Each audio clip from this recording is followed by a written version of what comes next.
Santo Matius, rasul dan pengarang Injil. Murid-murid Yesus berasal dari lapisan masyarakat dengan pekerjaan dan gaya hidup masing-masing.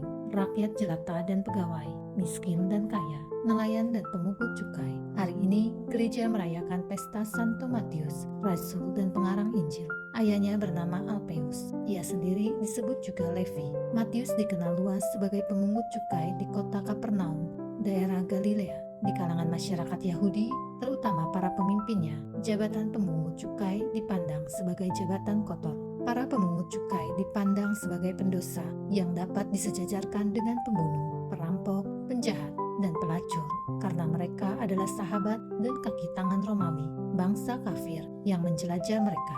Meskipun tuduhan itu tidak seluruhnya benar, Matius jelas digolongkan dalam kelompok yang tidak terhormat ini. Apa boleh buat, karena itulah pandangan umum masyarakat Yahudi.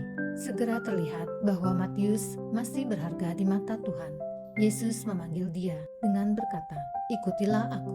Panggilan ini menunjukkan bahwa bagi Yesus, Matius masih memiliki titik-titik kebaikan yang dapat diandalkan. Peristiwa panggilan Matius sempat mencengangkan banyak orang. Bagaimana mungkin Yesus memanggil dan memilih seorang pendosa menjadi muridnya?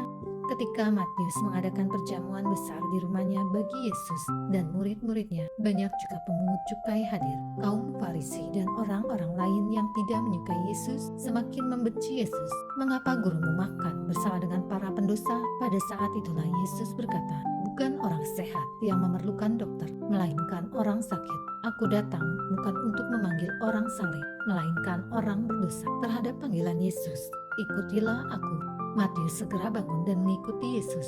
Ia meninggalkan seluruh hartanya yang banyak dan dengan rela memulai suatu hidup yang baru bersama Yesus dan murid-murid lainnya. Sikap tegas Matius menunjukkan bahwa ia memiliki sifat-sifat kerajaan Allah, semangat kemiskinan dan pelayanan, terutama cinta dan iman kepercayaan akan Yesus.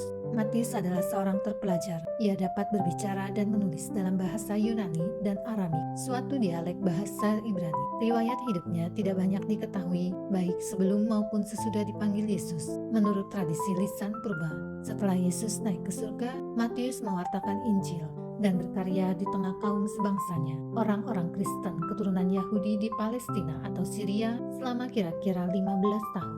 Selama itulah ia menulis Injil yang berisi pengajaran agama dan kesaksian tentang Yesus kepada orang-orang Kristen keturunan Yahudi. Injilnya ditulis kira-kira antara tahun 50 sampai dengan 65. Dalam Injilnya, Matius menegaskan bahwa Yesus dari Nazaret itu benar-benar Mesias yang dijanjikan Allah dan dinubuatkan para nabi dalam masa Perjanjian Lama. Ia membuka Injilnya dengan membeberkan silsilah Yesus Kristus, mulai dari Abraham sampai Maria yang melahirkan Yesus. Dengan silsilah itu, ia mau menunjukkan dengan tegas kemanusiaan Yesus dan kedudukannya sebagai penyelamat yang dijanjikan Allah. Itulah sebabnya Injil Matius dilambangkan dengan manusia bersayap. Setelah menulis Injilnya, Matius pergi ke arah timur, ke Masedonia, Mesir, Ethiopia, dan Persia. Konon ia mati sebagai martir di Persia karena mewartakan Injil tentang Yesus Kristus.